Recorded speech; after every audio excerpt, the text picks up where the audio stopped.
주인공은 모세입니다. 오늘 모세에 대해서 나누겠는데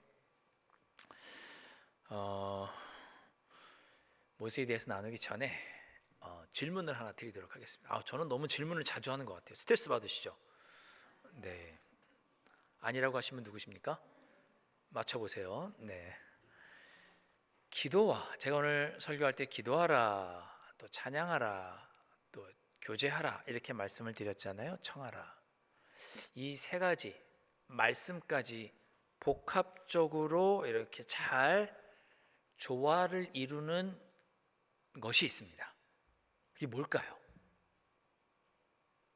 기도와 찬송과 또 교제와 하나님 말씀이 이 네 가지가 균형 있게 조화를 이루는 것이 우리 교회 안에 있습니다. 이게 뭘까요?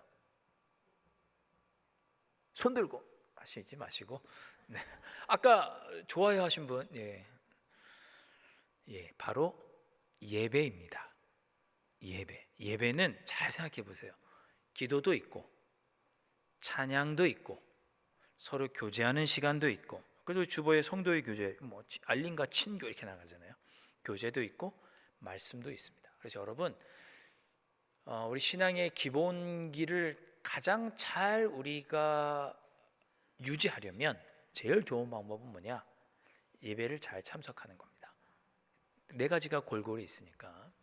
그런 의미에서 오늘 이 자리에 찬양 예배에 함께 하신 여러분들을 주님의 이름으로 축복하고, 성령의 기본기, 신앙의 기본기가 여러분의 삶 속에 든든하게 뿌리 내려서 늘 승리하시는 여러분들 되실 수 있기를 주님의 이름으로 축복합니다. 아멘. 자, 성경에서 예수님 다음으로 가장 위대한 인물은 누구일까요? 또 질문이네. 마음속으로 대답. 정답은 없습니다. 성경에서 예수님을 제외하고 가장 위대한 인물은 누구일까? 한번 여러분이 아는 인물들 한번 쭉 떠올려 보시죠. 네, 입으로 얘기하시면 이렇게 그러니까 마음속으로 한번 생각해 보십시오. 저는 개인적으로 모세라고 생각합니다. 모세. 성경에 보면 모세보다 온유한 자가 없었다 그렇게 기록하고요. 유일하게 하나님이 대면하여 직접 말하던 자가 모세였습니다. 예수님 빼고. 신명기 말씀을 보면 모세와 같은 선지자가 다시는 일어나지 않았다라고 신명기 마지막 절에 말씀합니다. 그러니까 모세 같은 사람이 없어요. 오죽했으면 창세기부터 신명기까지 모세 오경이라고 부르겠습니까? 모세는 창세기를 때 없었잖아요. 그렇죠? 모세기는 창세기 때 없었어요. 요셉보다 한 400년 뒤의 인물이 모세죠. 그런데도 불구하고 하나님의 영감으로 모세가 썼겠죠. 그래서 창세기부터 신명기까지를 모세오경이라고 부르고 지금도 유대인들, 이스라엘 조소들은 가장 중요한 말씀이라고 여깁니다. 그래서 성경에서 가장 훌륭한 인물, 예수님을 제대한 훌륭한 인물을 꼽으라면 여러 사람 꼽을 수 있지만 저는 모세도 그 중에 하나가 들어가지 않나 생각합니다. 모세만큼 훌륭한 믿음의 사람이 없다. 그런데 이 모세가 참 감사하게도, 감사하다는 표현을 써서 조금 이상하지만 처음부터 훌륭한 믿음의 사람은 아니었습니다. 잘 아시는 것처럼 모세가 120살을 살았는데 40년 그렇게 3단계로 나눠서 그의 삶이 크고 작은 변화를 일으키게 됩니다. 처음에 태어나서 40이 될 때까지 그 40년을 우리 흔히 모세의 일기다 이렇게 표현하기도 하고 첫 번째 단계다 그렇게 표현하기도 합니다만은 첫 번째 기간 모세가 태어나서 40살이 될 때까지를 우리 흔히 그냥 일기 이렇게 표현을 한다면 그때는 모세가 왕궁에서 성장했던 시기입니다. 그렇죠? 모세가 히브리 백성의 자녀들은 남자는 다 죽여라 라고 하는 바로의 명령에 의해서 애굽 강가에 버려지죠. 그런데 그것을 애굽 공주가 건져서 자기의 아들로 삼습니다. 양아들로 삼는 거죠. 그래서 그때부터 모세는 갓난아기, 그때가 몇 개월 되지 않았을 때예요. 그때부터 40살이 될 때까지 애굽의 왕자로 살았습니다. 우리 흔히 말하기를 그때는 모세가 무엇이든지 할 수 있다고 하는 자신감이 넘치던 시기, 그렇게 봅니다. 혈기가 왕성했던 시기, 나는 뭐든지 할 수 있어, 내 힘으로는 다 할 수 있어라고 생각했던 시기가 바로 이 첫 번째 기간입니다. 그걸 짐작해 볼 수 있는 사건이 있었죠. 모세가 40이 되었을 때에 어느 날 이렇게 가다 보니까 애굽 사람이 자기의 동족인, 모세는 히브리 사람의 자녀잖아요. 자기 애굽 사람이 아니죠. 모세가 자기 동족인 히브리 사람을, 성경에 보면 이스라엘 자손을 애굽 사람이 노예로 부리면서 학대하는 것을 모세가 봅니다. 그리고 사람이 없을 때 자기 동족 이스라엘 자손을 괴롭혔던 그 애굽 사람을 불러서 쳐서 죽였다. 성경은 그렇게 기록합니다. 그러니까 자기 동족이 고통받는 모습을 보고 이 혈기가 왕성한 모세가 참지 못한 거죠. 그래서 쳐 죽인 거예요. 그리고 나서 다음 날이 되었습니다. 그런데 또 우연히 이렇게 보니까 이번에는 이스라엘 자손들끼리 다투는 거예요. 같은 동족끼리. 그래서 모세가 갔습니다. 아니, 왜 너희들끼리 같은 동족끼리 다투느냐? 왜 그러냐? 싸우지 말아라, 이렇게 말렸어요. 그랬더니 그 이스라엘 사람이 뭐라고 말하느냐? 너는 뭔데 우리 사이에 끼어드느냐? 누가 너를 우리의 재판장으로 세웠느냐? 네가 애굽 사람을 쳐서 죽인 것처럼 우리 중에 한 사람도 쳐 죽이려고 하느냐? 라고 말합니다. 그 사람은 모세가 애굽 사람을 쳐 죽인 것을 목격한 거예요. 그 이야기를 모세가 듣고 바로가 두려워서, 바로 왕이 두려워서 그 길로 도망하게 됩니다. 완전 범죄를 행한 것 같았죠. 주변을 다 둘러보고 아무도 없을 때 쳐 죽였지만 목격자가 있었던 거예요. 그러니까 결론적으로 모세는 자기 힘으로 단 한 명의 히브리인 이스라엘 자손도 구원하지 못했던 때, 내가 할 수 있다, 내 힘으로 할 수 있다라고 혈기왕성하고 자기 힘으로 사람도 쳐 죽이고 이스라엘 백성들을 구원하고자 하는 마음은 있었지만 정작 단 한 명도 구원하지 못했던 시기가 바로 이 모세의 첫 40년 일기입니다. 그리고 어떻게 해요? 결국 미디안 광야로 모세가 도망가죠. 자, 미디안 광야로 돌아가서 다시서 40년을 지내게 되는데 이때가 두 번째 시기입니다. 미디안 광야로 쫓겨나서 거기서 지내면서 그는 그 미디안 제사장 이드로의 도움을 받게 됩니다. 또 같은 이름으로 르우엘, 이렇게 이드로를 부르기도 하는데 하여튼 그 사람의 도움을 받아요. 그래서 그 사람 도움을 받고 양도 치고 물도 먹이고 이렇게 합니다. 40년 동안. 그러다가 그 모습을 좋게 본 제사장 이드로가 자기 딸 중에 하나와 결혼시키게 되죠. 그래서 거기서 결혼하고 가정을 이루고 40년을 지내게 됩니다.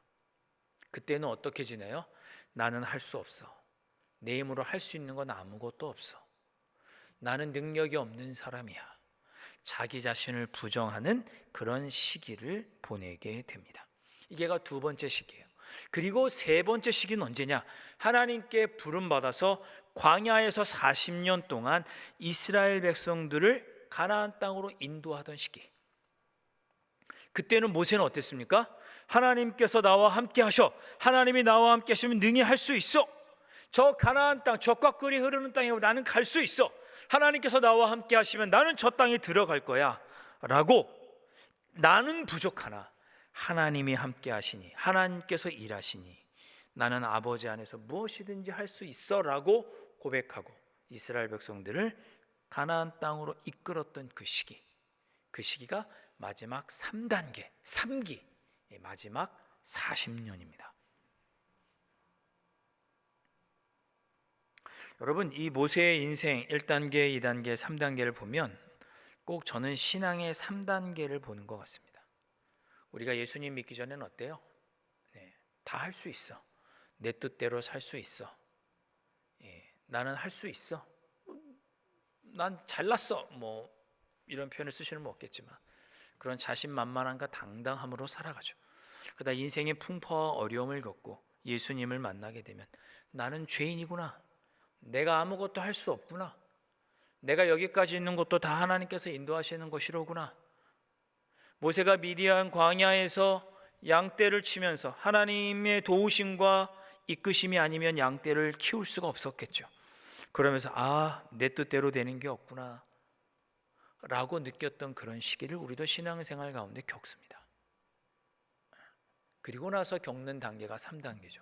그렇지만 나 같은 자에게 하나님께서 사명을 주셨으니 주님의 뜻을 이루리라. 주님께서 내게 능력 주시면 능력 주시는 주님 안에서 내가 감당하지 못할 일이 없다. 내게 능력 주시는 자 안에서 내가 능치 못함이 없습니다라고 고백하고 맡겨주신 사명을 감당하죠. 이게 우리 신앙의 1, 2, 3단계 아니겠습니까? 여러분은 지금쯤 몇 단계에 계십니까? 몇 단계? 저 왜 이렇게 자꾸만 질문을 많이 하죠? 한번 생각해 보십시오.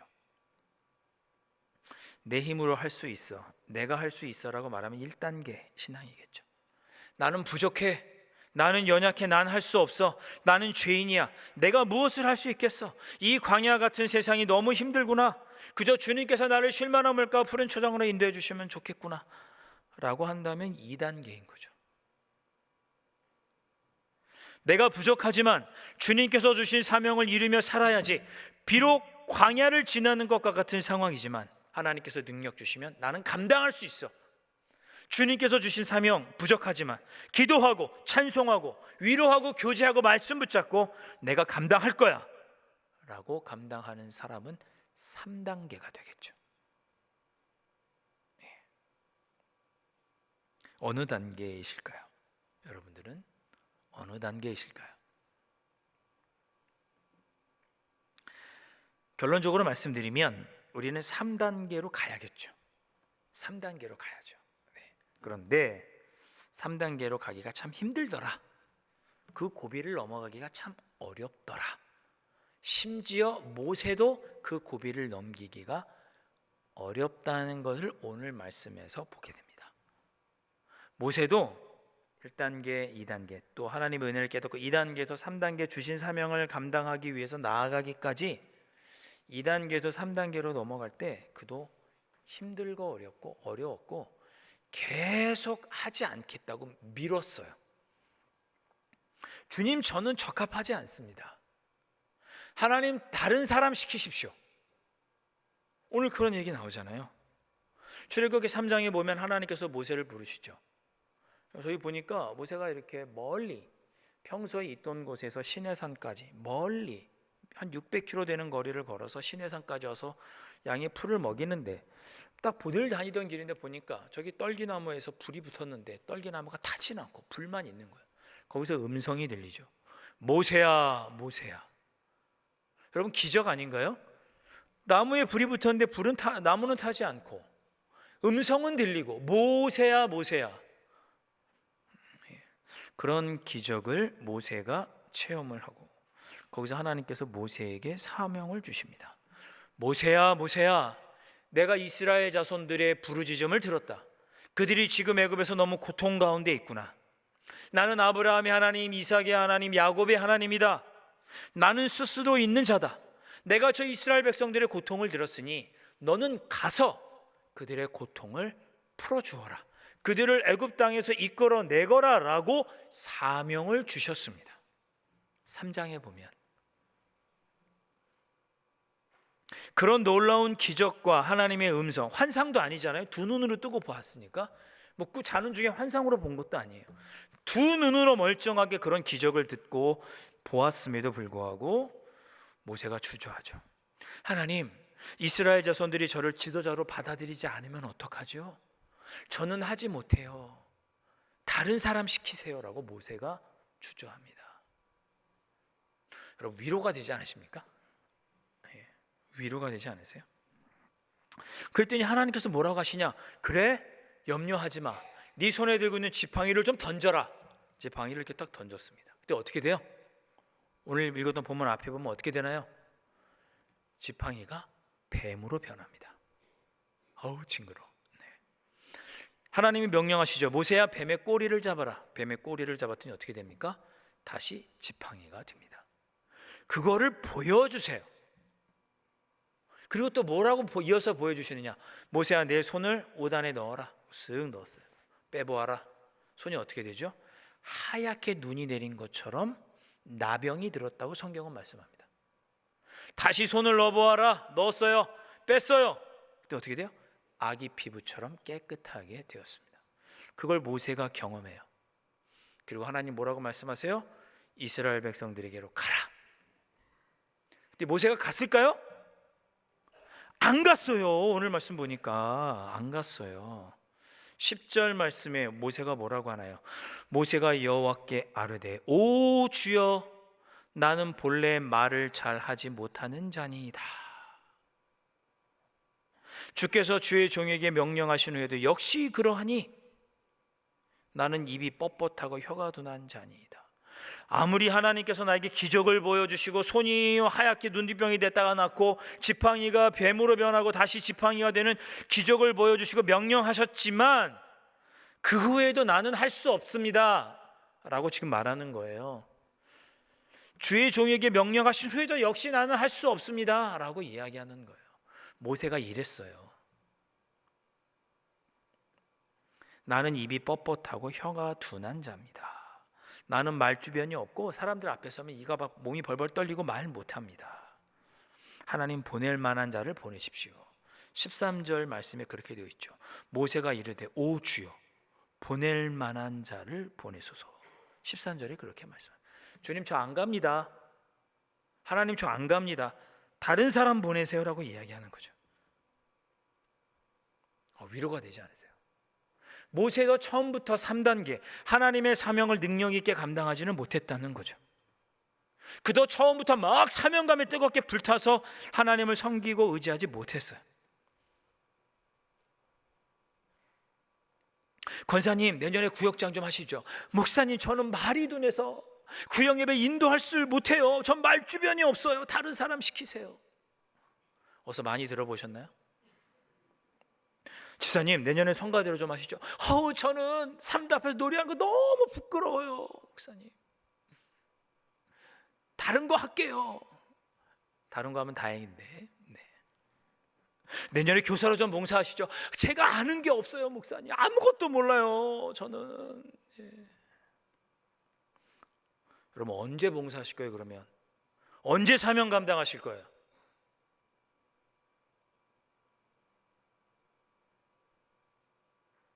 근데 괜찮습니다. 괜찮습니다. 모세도 그랬어요. 근데 괜찮지 않나? 14절 말씀.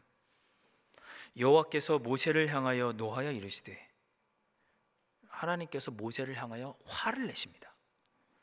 레위 사람 내 형 아론이 있지 아니하냐?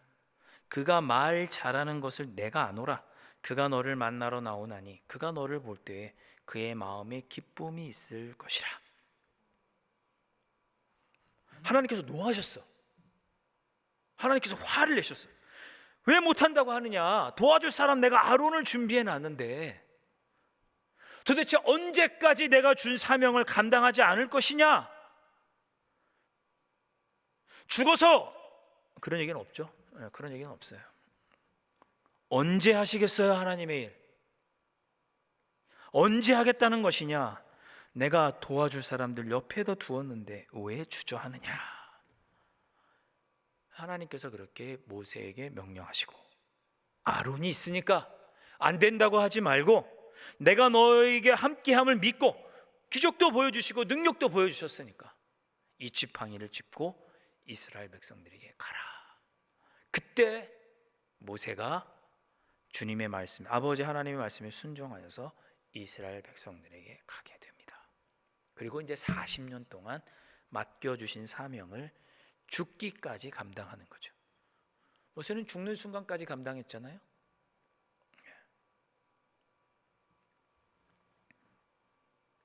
11절 말씀. 여호와께서 그에게 이르시되 누가 사람의 입을 지었느냐? 누가 말 못하는 자나 못 듣는 자나 눈 밝은 자나 맹인이 되게 하였느냐? 나 여호와가 아니냐?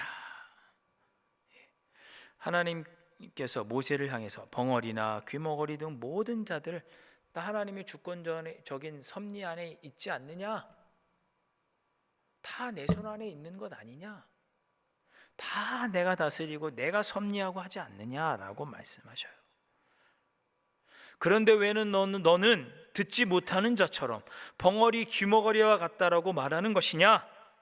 하나님의 주권적인 섭리 아래 있음을 깨닫지 못하고 나는 지금 말이 둔하고 입이 둔하고 어떻게 말할 줄을 알지 못한다고 말하면서 영적인 벙어리로 귀머거리 같은 모습으로 내가 너에게 준 사명을 감당하지 않으려고 하느냐?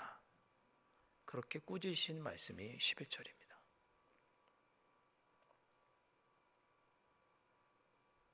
성경에서 귀머거리는 귀가 먹어서 소리를 듣지 못하는 사람을 말합니다. 그러나 영적으로는 하나님의 부르심을 듣고도 주저하는 이들을 귀머거리라고 성경은 묘사합니다. 하나님께서 우리에게 맡겨주신 사명 들으셨다면 주저하지 마시고 나 안 된다고 미루지 마시고 감당해 보시는 여러분들 되실 수 있기를 주님의 이름으로 축원합니다. 올해 8개월 지나갔습니다. 1년을 이렇게 세 토막으로 나눈다면 1월부터 4월, 5월부터 8월 두 단계는 지나갔어요. 3단계 9월부터 12월이 남았습니다.